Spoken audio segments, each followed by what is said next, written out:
بسم اللہ الرحمن الرحیم۔ آج کا ہمارا ٹاپک ہے بائنومیل نومنکلیچر۔ بایولوجیکل نومنکلیچر کا مطلب یہ ہے کہ جانداروں کو سائنٹیفک یا بایولوجیکل نام دینا۔ جیسا کہ بائنومیل سے ظاہر ہوتا ہے کہ یہ نام دو ناموں کا مجموعہ ہے، پہلا نام جینس کا اور دوسرا نام اسپیشیز کا ہوتا ہے۔ سب سے پہلے یہ طریقہ کار ایک سویڈش سائنسدان کارل لینیس نے استعمال کیا۔ بہت جلد یہ طریقہ کار عام ہو گیا اور آج کل بھی اس کے بہت سے رولز استعمال ہوتے ہیں۔ کسی آرگنزم کو سائنٹیفک نام دینے کے کچھ رولز ہیں اور وہ مندرجہ ذیل ہیں۔ سائنٹیفک نیم کو ایٹیلک ورڈز میں لکھا جاتا ہے، جبکہ اگر ہاتھ سے لکھا جائے تو اس کے نام کو انڈر لائن کر دیا جاتا ہے، جیسا کہ اس کی مثال ہوموسیپین ہے۔ نام کا پہلا حصہ جو کہ جینس نیم ہوتا ہے ہمیشہ کیپٹل لیٹر سے شروع ہوتا ہے، جبکہ اسپیشی نیم ہمیشہ اسمال لیٹر سے لکھا جاتا ہے، چاہے وہ اس کے اوریجنل نیم سے ہی ڈرائیو کیوں نہ کیا گیا ہو۔ جینس نیم زیادہ تر پورا لکھا جاتا ہے، لیکن اگر ایک ہی جگہ پر مختلف اسپیشیز جو ایک ہی جینس سے تعلق رکھتی ہوں ان کا ذکر کرنا مقصود ہو تو جینس نیم کا پہلا لیٹر کیپٹل لکھا جاتا ہے اور اس کے بعد اسپیشی نیم لکھ دیا جاتا ہے، جیسا کہ ای کولائی۔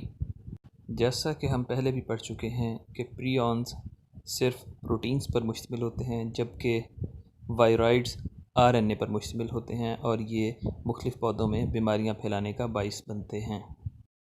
بعض دفعہ اسپیشی کا نام اس کو دریافت کرنے والے سائنٹسٹ کے نام پر رکھ دیا جاتا ہے، جیسا کہ اورچڈ ٹری کا نام بوہینیا ویریگیٹا ایک سوئس بوٹینسٹ بوہن کے نام پر رکھا گیا ہے۔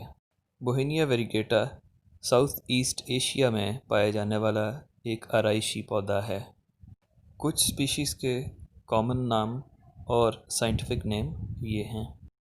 انین کا سائنٹیفک نام ایلیم سیپا ہے۔ کامن سی سٹار کا نام ایسٹیریس روبنس اور ہاؤس کرو کا نام کاروس سپلینڈنس ہے۔ اب ہم دیکھیں گے کہ بائنومیل نومنکلیچر کی سگنیفیکنس یعنی اہمیت کیا ہے۔ کامن نیمز کی وجہ سے بایولوجیکل ریسرچ میں بہت سے پرابلمز پیش آتے ہیں۔ کسی اسپیشیز کے مختلف علاقوں میں مختلف نام ہو سکتے ہیں۔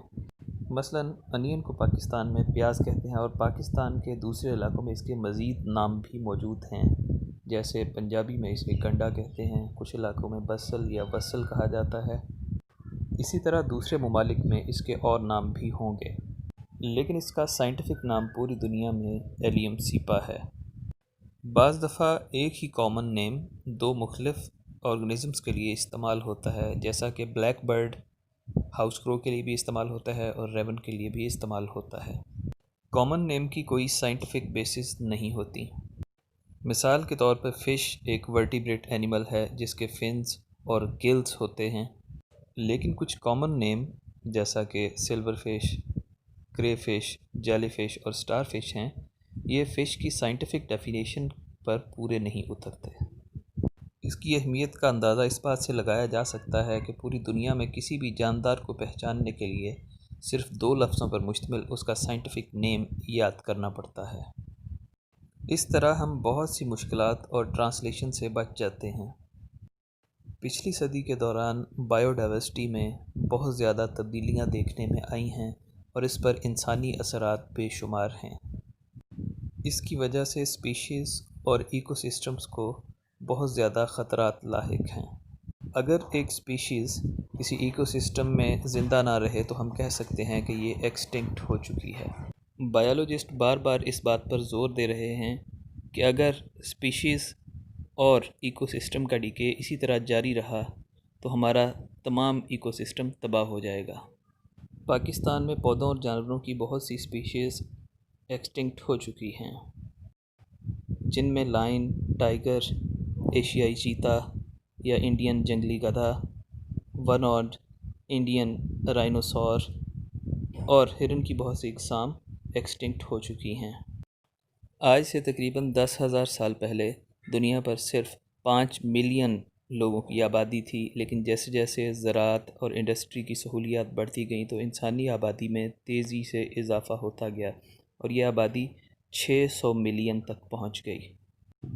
600 ملین کی بڑی آبادی کو سہولیات پہنچانے کے لیے ہم بائیو ڈائیورسٹی کو بری طرح افیکٹ کر رہے ہیں، اسپیشیز کے ہیبیٹیٹ کو تباہ کر رہے ہیں، ڈیفارسٹیشن اور اوور ہنٹنگ کی وجہ سے بہت سی اسپیشیز کو ختم کر رہے ہیں۔ اس کے علاوہ پاپولیشن اور کلائمیٹ میں چینجز بھی بہت سی اسپیشیز کے ایکسٹنکٹ ہونے کی وجوہات میں شامل ہیں۔ جب اس بات کا یقین ہو جائے کہ کسی اسپیشی کا آخری ممبر کسی ایکو سسٹم میں مر چکا ہے تو ہم کہہ سکتے ہیں کہ یہ اسپیشی ایکسٹنکٹ ہو چکی ہے، اور وہ اسپیشیز جن کا فیوچر میں ایکسٹنکٹ ہونے کا خطرہ ہو انڈینجرڈ اسپیشیز کہلاتی ہیں۔ یہاں ہم اسٹار فش کی مثال لیں گے جو کہ مسلز کو کھاتی ہے۔ اگر اسٹار فش کو سمندر سے ریموو کر دیا جائے تو مسلز کی آبادی بہت تیزی سے بڑھے گی اور وہ زیادہ تعداد میں چھوٹے جانوروں کا شکار کریں گے۔ اس طرح ہم سمجھ سکتے ہیں کہ کسی ایک اسپیشی کا ایکسٹنکٹ ہو جانا کسی ایکو سسٹم کے لیے کتنا بڑا نقصان ہوتا ہے۔ اسی طرح پودوں میں فروٹس، شوگر، ٹوبیکو اور اس طرح کی دوسری اسپیشیز کو اگانے کے لیے یا ان سے مزید فوائد حاصل کرنے کے لیے ہم زیادہ سے زیادہ زمین حاصل کرتے ہیں۔ اس طرح جنگلات تباہ ہو جاتے ہیں۔ دنیا کی آبادی میں ایک سال میں 2,60,000 افراد کا اضافہ ہو جاتا ہے، یعنی ایک منٹ میں 180 لوگ۔ آج کل دنیا کو سب سے بڑا خطرہ ہیبیٹیٹ لاس کا ہے۔ ماضی قریب میں یوکلپٹس ٹری کو آسٹریلیا سے پاکستان امپورٹ کیا گیا۔ یہ ایک ایسا پودا ہے جو بہت زیادہ پانی کنزیوم کرتا ہے اور انڈر گراؤنڈ واٹر لیول کو ڈسٹرب کرتا ہے۔ اس سے وہ تمام پودے متاثر ہوتے ہیں جو اس کے قریب اگائے جاتے ہیں۔ کسی ایکو سسٹم کی تباہی میں سب سے بڑا حصہ اسپیشیز انٹروڈکشن کا ہے، دوسرے نمبر پر ہیبیٹیٹ ڈسٹرکشن اور تیسرے نمبر پر اوور ہنٹنگ آتی ہے۔ باقی جتنے بھی عوامل ہیں وہ صرف 2% رول پلے کرتے ہیں۔